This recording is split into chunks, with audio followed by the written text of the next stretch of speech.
So I just asked, are they here? Can we see them? That starts going up, the curtains open. There's the red heifer. Wow, they're alive and well again in Israel, and they're beautiful. All the time I get emails, I get phone calls, I get letters from people. The red heifer, the red heifer, the red heifer. Well, I am in Israel, in Shiloh. There are the red heifers. 1, 2, 3, 4 in the back, 5. 5 red heifers. Can't believe I'm actually looking at the red heifers. And I'm hoping they'll let us go see them. Shalom. English. We are about to get in to see the red heifers. Here it is right here. And we are at Shiloh. Eula here, the rabbi is asking me for my input. She's the one that I would still say qualifies, so I always have to close this. So this one qualifies as to be the first sacrifice of the rebuilt temple. Yes, yes. For about a year now, I've been taking care of them, yeah. Now this is one I can touch or can't touch? No, can't touch. Can't touch this one. The two way in the back, and the cinnamon colored one, she'll come up here pretty soon. She likes attention. Okay. And the other 3 people aren't supposed to touch, so. Well, they're massive. They're way bigger than I would have thought. Yeah. And see, the problem is, being a farm kid, I apologize to people that know about farms. Have 5 adult cows in this little space is not the best. Right. They used to be in a farm further north, but on a given day, they can be 100, 200 people from all over the world coming here to Shiloh to see them. So you can imagine a farmer trying to do his farming, plus take care of 100, 200. And during Pesach week, there's like 1,000 people a day coming. Right. So I do the best I can. I make sure they have good hay. They're healthy. Now you see them licking each other. Yeah. They used to be fighting each other. So that's when I know they're happy cows. And also, this may sound weird, I don't only see what goes into a cow, I see what comes out. I'm finally happy with their manure. Okay. Before, I was concerned because it was like a clumps, more like a sheep's manure. Mm-hmm. So I got these mineral blocks just about 2 weeks ago, and I got proper hay instead of this mature thing, stuff that I get here. So now their manure looks the way I want it to look like. Wow. So I can usually tell percentage-wise how much protein they're getting, and they're getting the right protein. They're content. They're licking each other. They aren't fighting it. Now every once in a while they'll bump each other, but that's more out of play than anything. So. And they're all females. All females, yes. Now, is there a plan to make babies in case these get too old for? Yes, and that's one thing that I said, hey, hold on guys. They did try to artificial inseminate the back 2 that don't qualify anymore. Okay. My concern is, if they'd be out on pasture, that'd be one thing. But they still bump each other in the stomach, more out of play than boredom than anything. Hard enough to lift a cow off of their feet. Now, can you imagine if a cow is pregnant, has a calf, and they come along and bump him in the stomach? That could be bad.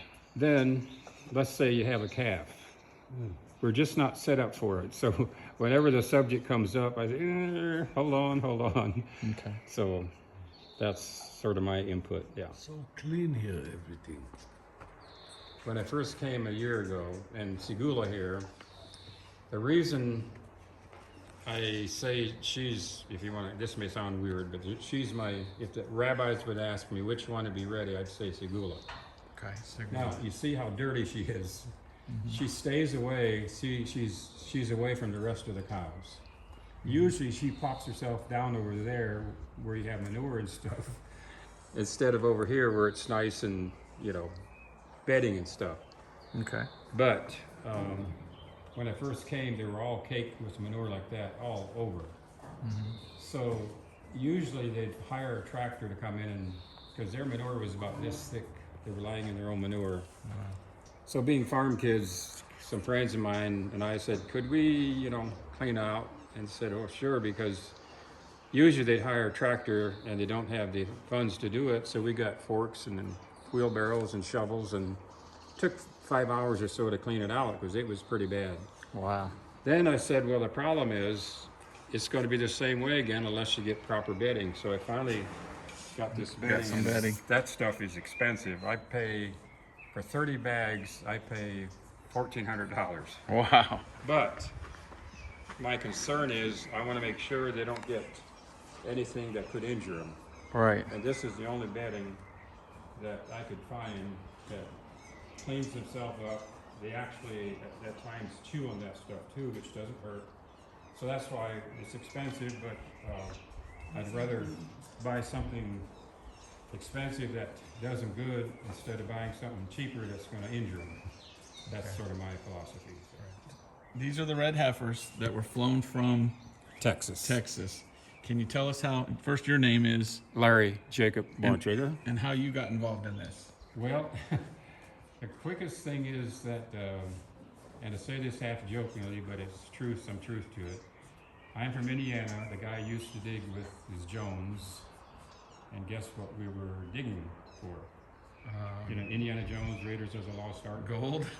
That thing. Yeah. So, I was involved with the idea of red heifers back then. Okay.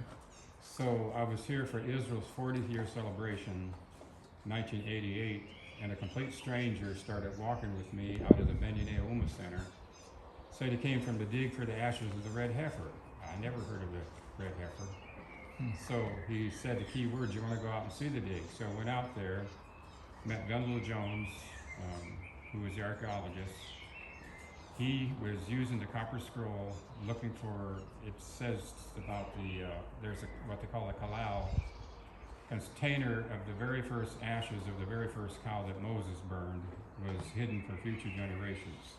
Wow. And the copper scrolls describes that. We know where it is. In fact, just this past week now, in the mornings I'd be down there on the dig looking for the ancient ashes, then I come up here and take care of potential new ones. After these, over about 2,000 years, some of these things are lining up, and I'm not smart enough, nobody else is smart enough.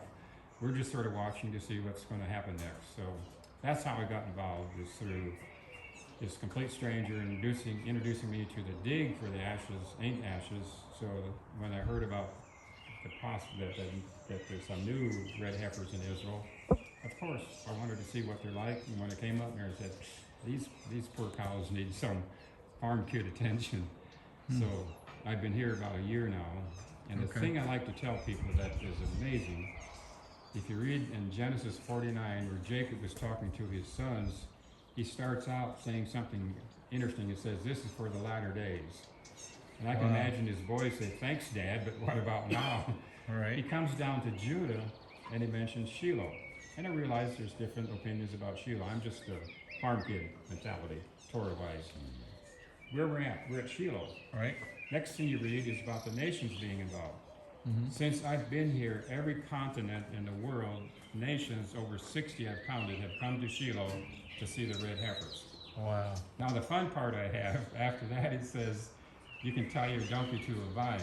And again, I can imagine Judah's like, come on, Dad, you know, is that a prophecy? Is that a blessing? You don't tie your donkey to a vine, you tie it to a post or a tree. But, who's your friend here again? This is Yuri. Yuri. Have you been up to Shiloh many times? Yeah. Were you here like before 1970 or so? There weren't any grapevines, there weren't any vineyards around here. Yeah. Now there's vineyards all over the place. Yes. And Judah can tie their donkey to a grapevine. Yeah, it's a good wine. Oh, they say it's the best. Yes, true. So that's the fun part I have. When people say, you know, there's such a prophetic thing here, and I always turn it around and say, well, what Jacob saw, you're from the United States, you're from one of those nations coming to Shiloh to see the red heifer, so you're part of that prophecy that Jacob was telling Judah.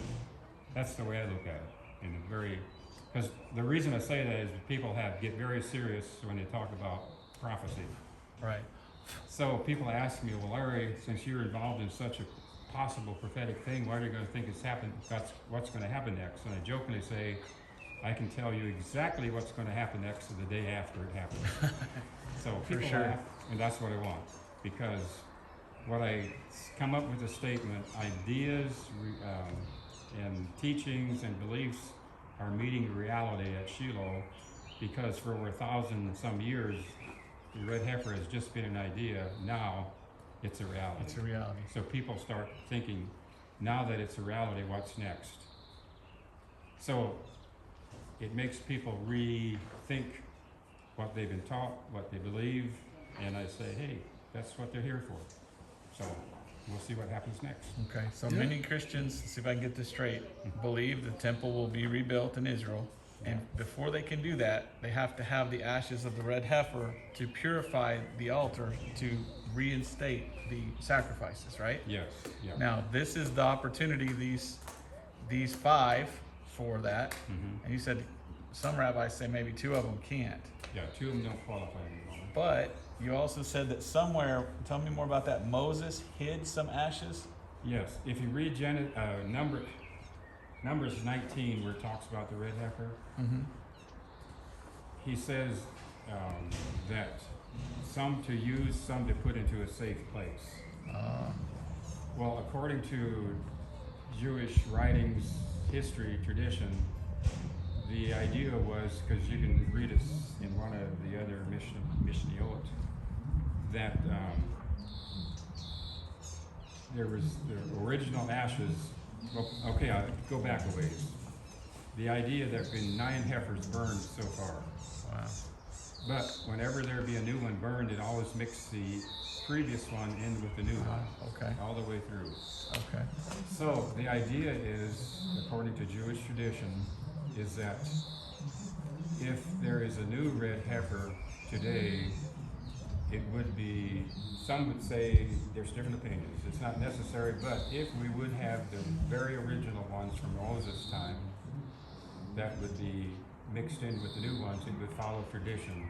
Wow. So all I'm saying is, it's interesting after these couple thousand years, personally, in the mornings, I'm involved down at Qumran using the copper scroll, and it describes, and I had to sign a non-disclosure paper, so I can't say everything, but Okay. what I can say is that we uncovered a cave that nobody even knew existed before using the copper scroll. The copper scroll says on the north side of this cave, dig 3 cubits, and there is the container of the original ashes. Mm-hmm. So that's where we are right now. And so you can't tell me that you found them. No. Okay. Yeah. But option number 1, you don't find them, and one of these becomes the ashes. Mhm. Option 2, you do find them, and you mix the 2, this ashes. Or option 3, one of these has a baby. Maybe it's farther off than we think in that baby. But the best option would be you find it in one of these and then mixed to the tradition, and it just works out amazingly according Yes. to prophecy. Because Well, that's fascinating. it's also interesting, the same rabbi that, and I feel, see, I grew up in an Amish Mennonite community, you know, with Amish, Yeah, yeah. person buggy Amish. So my parents were Amish, my whole background was that. But, I would say I left all that because God had a different plan or job for me.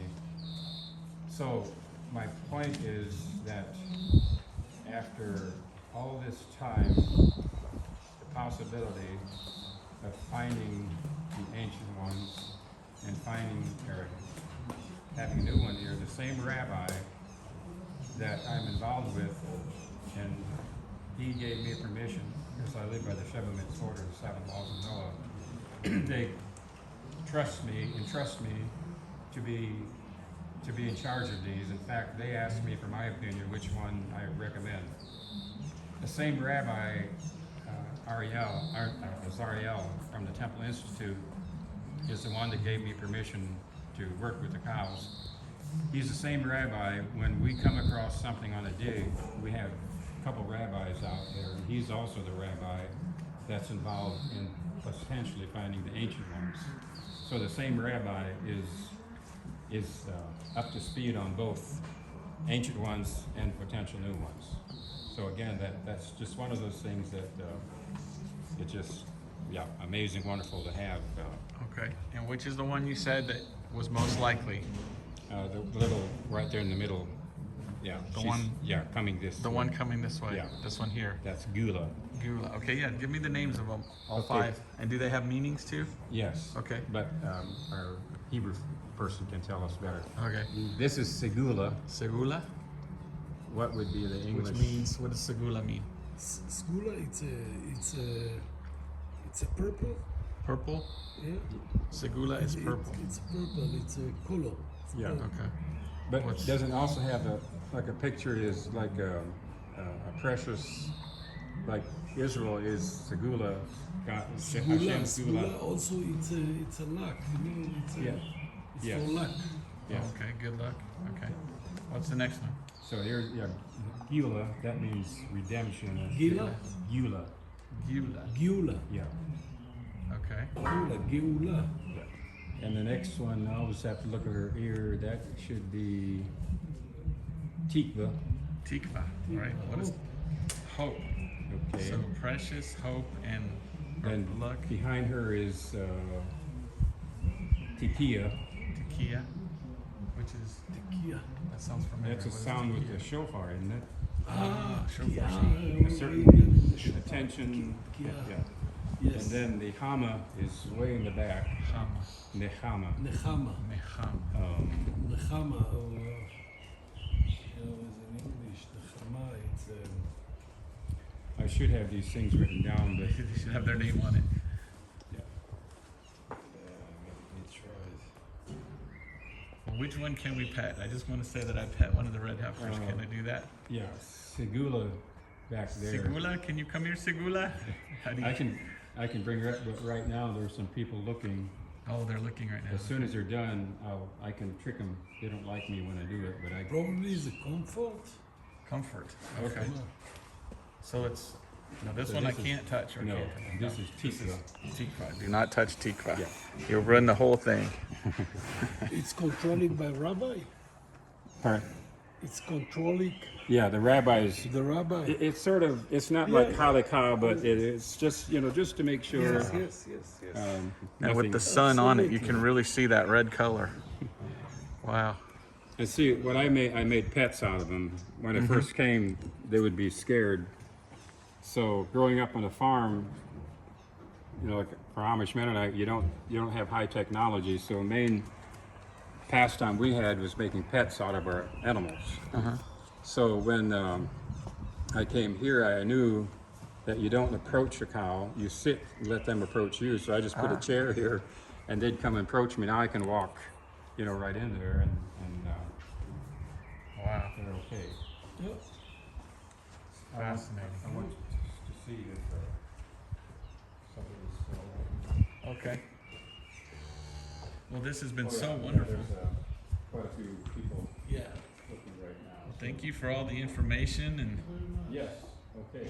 now, did the Jews, the priests, tell you they have a plan for a certain day yet, or what are they? What is the main thing they're waiting for? Well, okay. This is a.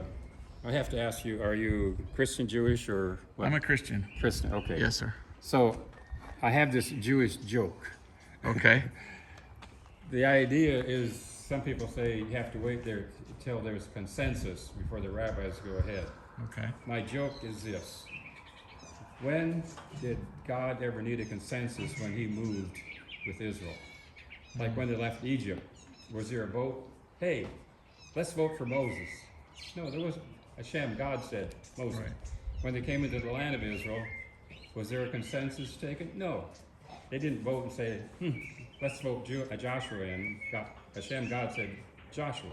So my point is that I wouldn't be surprised if the right person coming along would go ahead and do the procedure, and there may not be a consensus. That's just my. Wow. So the fact that if I tell the Temple Institute Rabbi Arzel that I recommend her, that's what we go by. Okay. There wasn't a consensus. I just happened to be here at the right place at the right time Because the way I say it, did you ever grow up around cows or animals? A little bit, yeah, not a lot. Okay, if you do, you can attach certain personalities to animals if you're close to them. Right. See, Segula is off by herself again. Uh-huh. And she has what I call a humble mentality. And she's patient, and yeah, she just, there's something different about her. Wow. So again, if they ask me and I say her, they'll take me for my word, which is a little scary, a little bit humbling, but it makes me make sure that I don't have to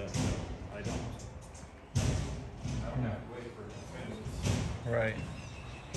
Fascinating, fascinating. So folks, there's the red heifers, the 5 ones from Texas that have been brought here to Israel. And I am in the little ancient site of Shiloh. And here you got the inside scoop. Wow.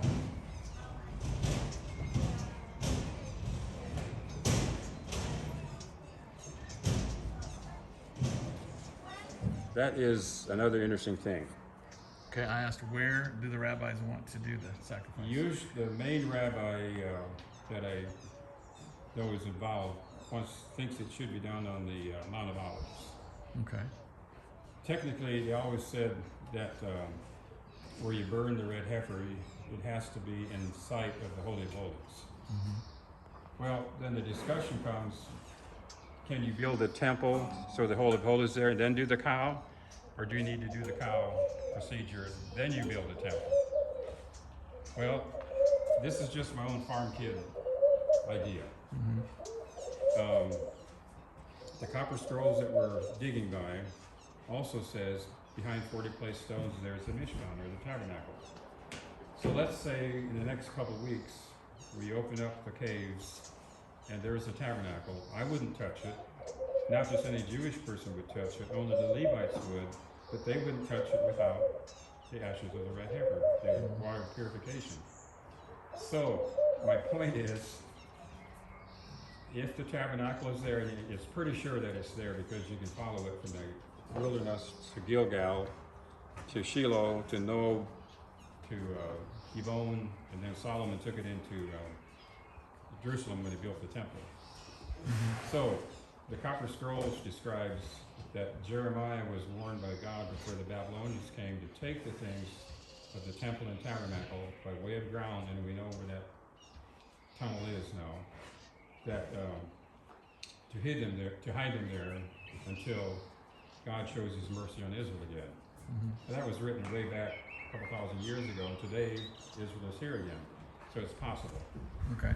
So my point is, just think what kind of a fuss it would make, because I don't know if you heard or not, one of the leaders of Hamas said the reason they attacked on October 7th is because they heard there were 5 red heifers here in Israel. And if you think about it, and I saw the actual thing that he put out, so I know it's for real, they called what they did the Alaska flood. Alaska would point towards the Temple Mount. As terrible as October 7th was, it could have been many times worse because they jumped the gun because of these 5 red heifers being here. Wow. Because Hamas was supposed to wait for Hezbollah and all the rest of the terrorist organizations that they were going to get together at the same time, attack Israel. And at that point, they probably could have done very bad damage. But because Hamas heard about the red heifers, they jumped the gun. So, like I say, as bad as it was, it could have been worse, and it exposed all this anti-Semitism in the whole world. Right. So, my farm kid response is simply this. If we open up the caves and the tabernacle is there, that is portable. It always has been. What place in Israel has been known for the tabernacle? Shiloh. Shiloh, yeah. Because it was here for 369 years. And they know pretty well where it was out on the other, Right, because I just just there. did dig. Yep. So instead of taking a red heifer down to Mount of Olives, causing a whole bunch of trouble, if the tabernacle comes out and bring it up to Shiloh, where to me it belongs, and the red heifers are here.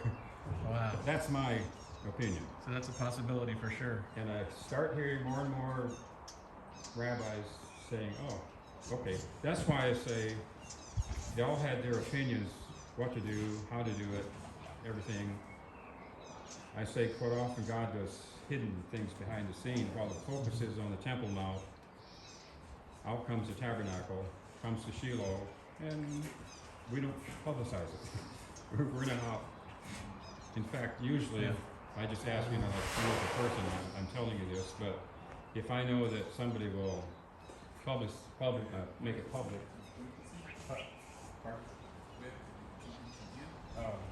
Over there, yeah. Are you by yourself? Oh, okay. Well, I'll go ahead. Yeah, but there's a video there you might want to watch. Did they tell you? Yeah. This is so fascinating to be able to see 1, 2, 3, 4, 5 red heifers that are here.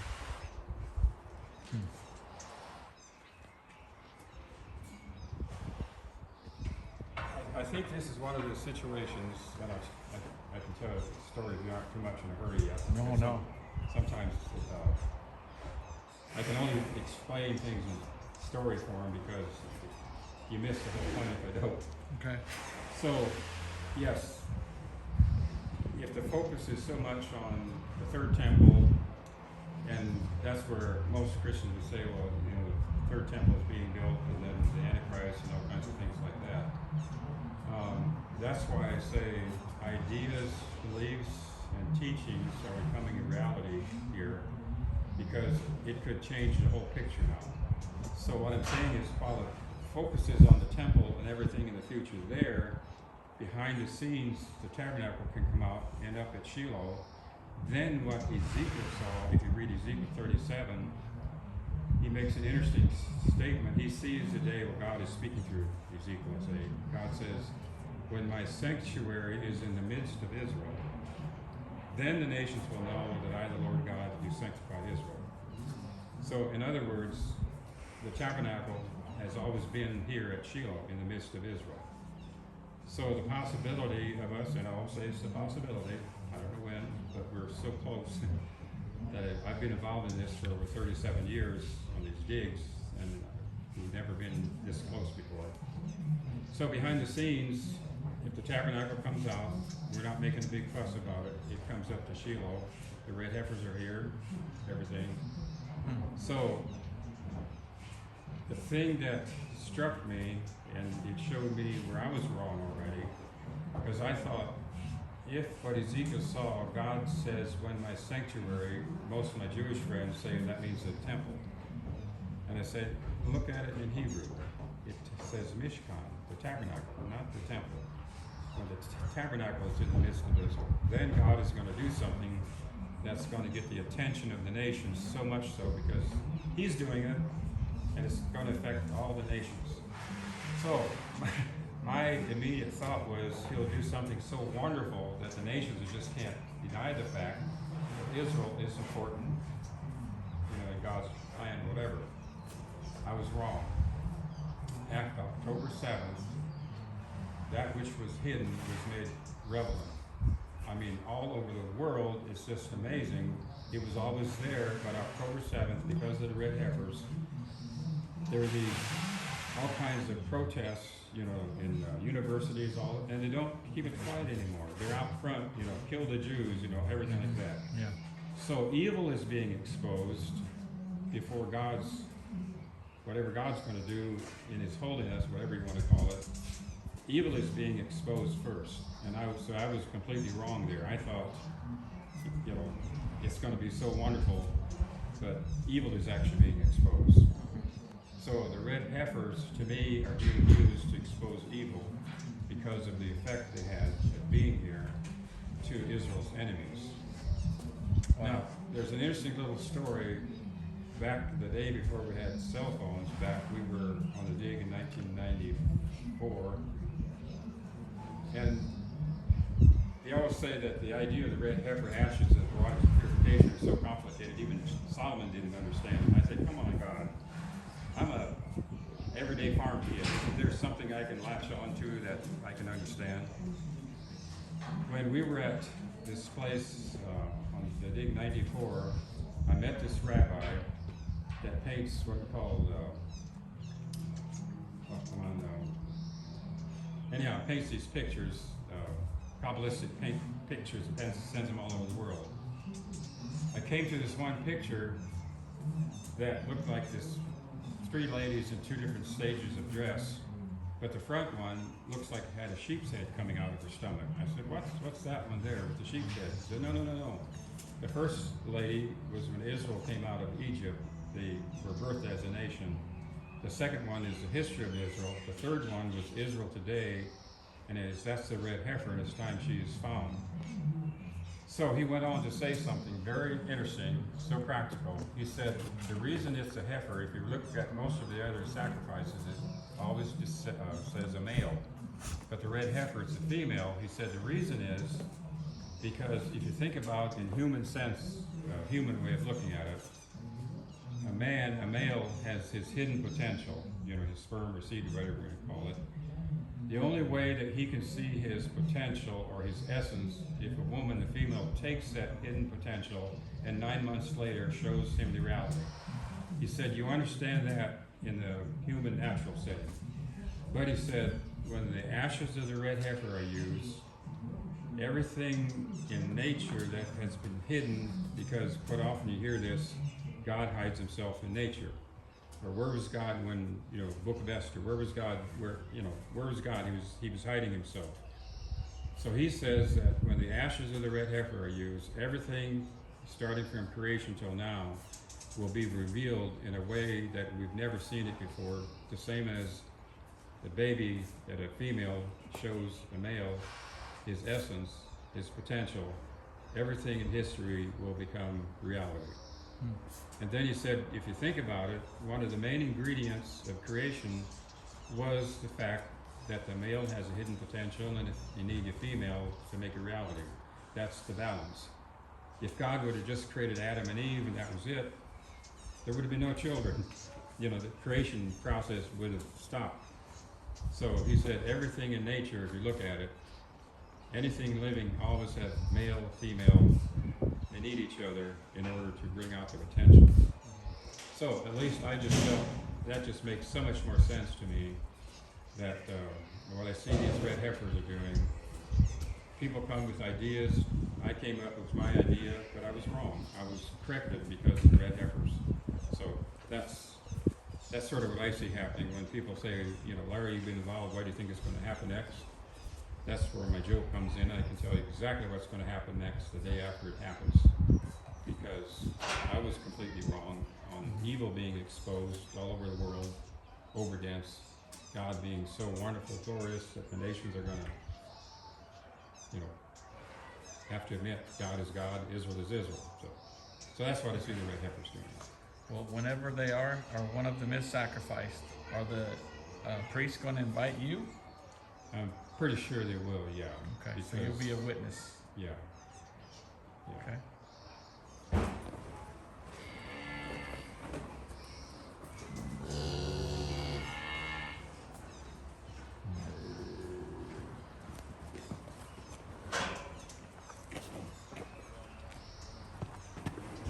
This one is Segula, Nehama. Come on. They don't like me when I do this because they trick on me. Which one can I touch? Which one can I not? Okay, here she comes. Okay. This is Nehama. Nehama. You can touch her. Hi, Nehama. How are you? How are you? So nice to meet you. She's a mama cow. She's a mama cow. Segula, but she's a little rough. You have to be careful. Hi, Segula. She'll bump her head and. Yeah, don't get hit. Segula. Boy, she's a sweetie. You can tell. Yeah. Yep. Wow. Well, thank you, sir. Larry what? Larry Jacob Borntrager. Yes. Okay. So nice to meet you, sir. And your name? Robert Breaker. Robert. Yes. Breaker like a circuit breaker. Okay. Yes, I'm sir. an electrician, so. I'm not. Okay. So this has been fantastic. Thank you so much. Okay. So, wow. What a day. I get to come to Shiloh and see where Samuel was, and Eli and Hophni and Phineas.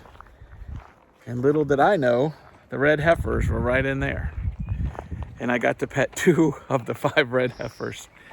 And I made sure to ask him which one can I not touch, which is the one they want to do the sacrifice. So what an amazing trip to Israel. Many of you will say, hey, a red heifer, and a lot of people talk about it. But to be here and actually see it firsthand, and to see the man that is taking care of them, and to hear the story of how they came from Texas, and how many people have said it, that October 7th, one of the reasons they attacked is because they were afraid that they would sacrifice the red heifers.